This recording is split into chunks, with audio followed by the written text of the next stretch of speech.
Okay, so we're kind of at that stage where some of the objects are obviously worked up a little bit more than others. This book, this goblet, close to being done. The tortoiseshell is lagging a little behind. You can see here this plant material is starting to get the volume that it needs. You can see these little areas of overlap and underlap. You can see that there's some that are brighter in value, more tonally contrasting, others that are not as contrasting.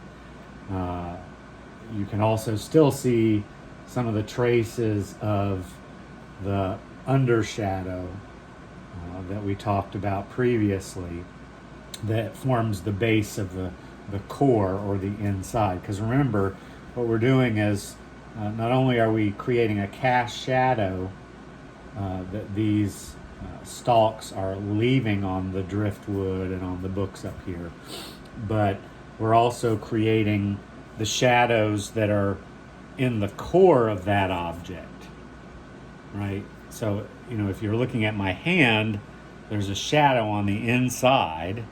This is on the outside. If you're drawing a tree is a mass of leaves, and the outside of the tree might be getting leaves, but the inside of the tree is in shadow. If you draw the leaves first, which is a common mistake, not only are you not going to have the contrast that you need to get lighter valued leaves, all your leaves will look black, and leaves are very they're never black. They're just not. But in order to get that proper tonality, lighter leaves, you have to have that core shaded. So you have to conceptually think about it as working from the inside out. A bush is the same way. You're working from the inside of this very dense plant vegetation. It's in shadow, and then you're working out. The other thing is overlap. You want to have some leaves behind the leaves that are on top. The leaves that are behind are going to be less visible in shadow. The leaves that are on top are going to be lighter because they're not in shadow. They're catching sunlight, or they're catching light from a artificial light source or ambient light. So this is very important. Now, one of the other things about plant matter like this, which is a very complex texture, is the fact that you have this driftwood running behind it. So when I laid this dark tone down before I started doing these leaves, I obscured, and you can see right here, that texture passing below and underneath. You can see here that I have introduced some of that same tonality and texture here, which I did in the process of creating those leaves. So I'm going to show you how to do that first. So again, you're going to take your eraser, and like this area right here, there's this real deep cavity. And true, if the light's very sharp and intense and highly contrasting, it might be a dark shadow, but not necessarily. So I'm just going to come in, and I'm going to lay in some of this same tone and texture. Maybe pass through here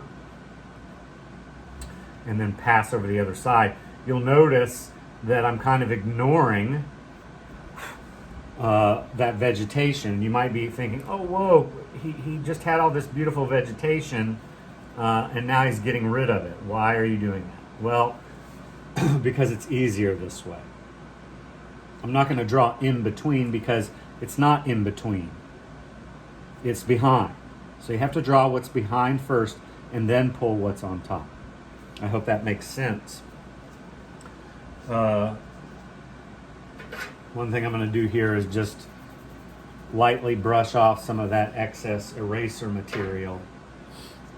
And then I'm going to come in with my compressed charcoal, and I'm going to be a little bit more gradual with my mark making as far as creating kind of that leaf texture. Or I should rephrase that, it is a texture, but the individual leaves. I might do a patch like I did in the beginning of dense leaves, but I might actually pick out some of the individual leaves, which I can see, right? So you can see here some of these original leaf marks that I've made. I'm using contour line to kind of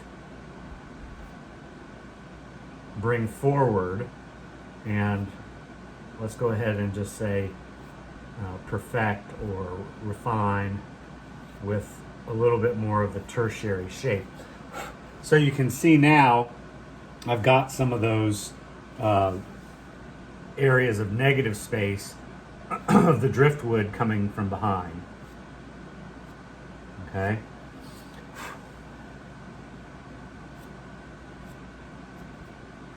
Now the next thing that I'll do is I'll get my pink pearl eraser again. And in these areas where I've made dark leaves, again, remember we said they're not dark leaves, I'm going to come in and I'm going to use that eraser to start to pull out lighter leaves. Sometimes they smudge and you get darker leaves. But you can see I'm preserving, or at least trying to preserve, some sense that there's that negative space there.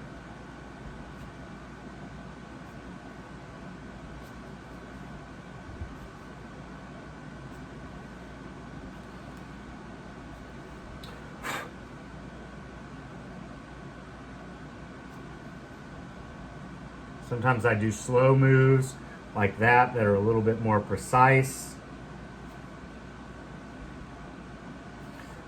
Sometimes I do quicker moves.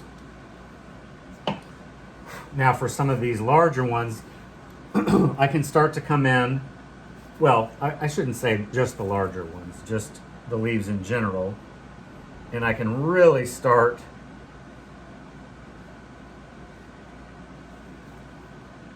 to give myself a lot more contrast.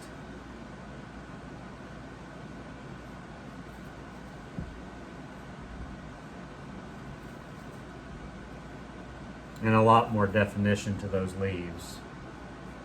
And remember, I'm not erasing out the whole leaf. I'm just creating little highlights.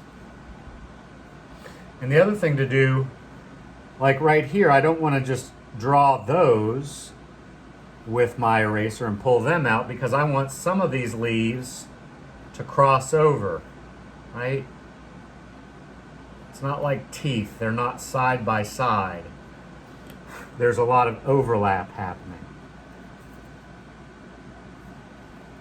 So I might draw some that cross over and go in contrary directions. So like here, I could have one that starts here and overlaps those leaves that are behind. And what's beautiful, like these feel like they're in shadow, right? So if I have some that are on top that cross over them, that's going to accentuate the fact that those leaves are behind and these leaves are in front.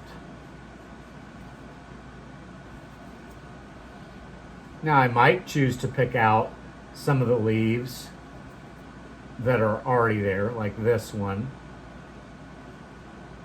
Maybe even overlap that last one that I just did. And I might choose to draw some of the leaves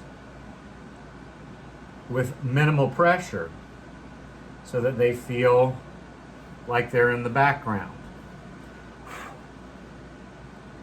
And then I might draw a leaf here that overlaps those two and use a little bit more pressure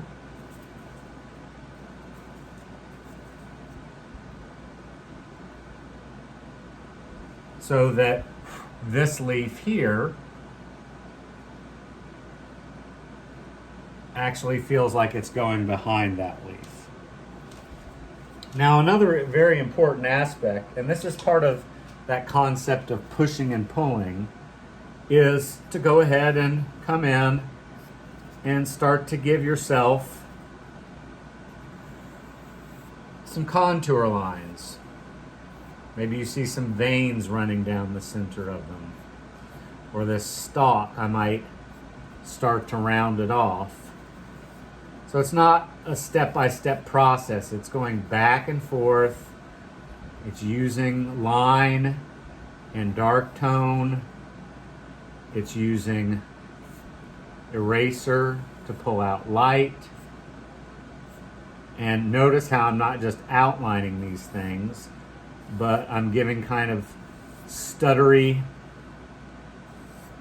flowing contour lines.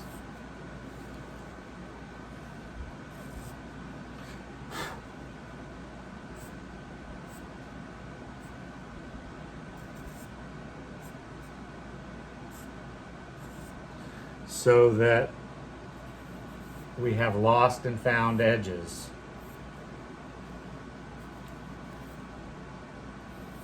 And you can apply this to anything. When I get into this nut over here, I'll be doing the same thing. But I think you can start to see that that's getting a lot more volumetric, a lot more dimensional at this point. Another thing that we can do is not put in outlines, but go in between the shapes and start to darken in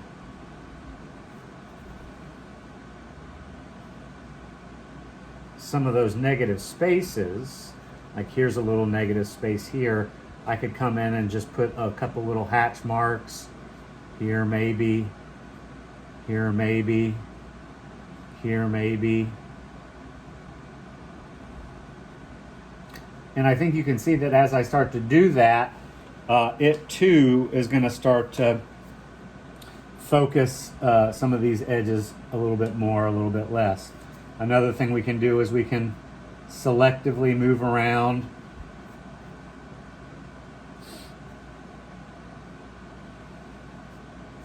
and pick out some of these little guys that are way back in the background or underneath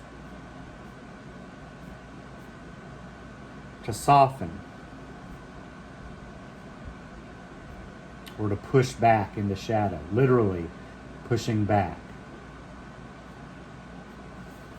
And then we can come back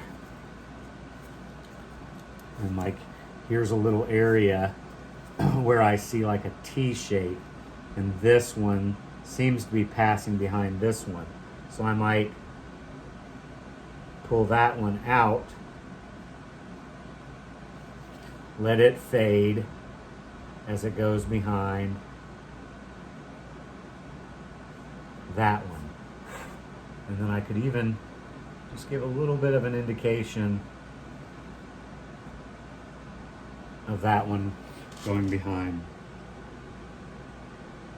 So I think the main idea that I want you to recognize with this process is that it's not really a step-by-step issue. It's more about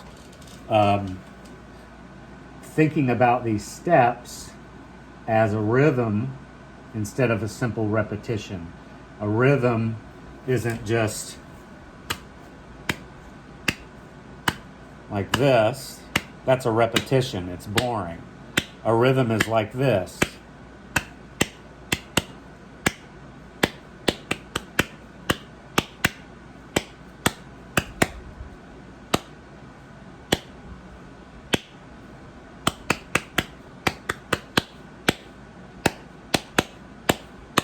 So what I'm trying to express there is that you're not doing, shadow, then eraser, then lines, and then texture. You're doing shadow, then eraser, then shadow, then linear contour lining, then shadow, then eraser, then texture, negative space, positive space, You're pushing and pulling behind, in front, behind. I hope that makes sense to everybody. It's going to find itself useful in a million different textural situations, from trees to bark to water to rocks to sky against trees to trees against mountains to grass to hair. Anything that has this very complex kind of textural contrast of, either very different shapes that are oriented in space over distance, or in a single shape that has a unified, very complex rhythm of pattern. This kind of technique is going to be the technique that you're going to want to look at. So that's pretty much summing up the process of dealing with foliage.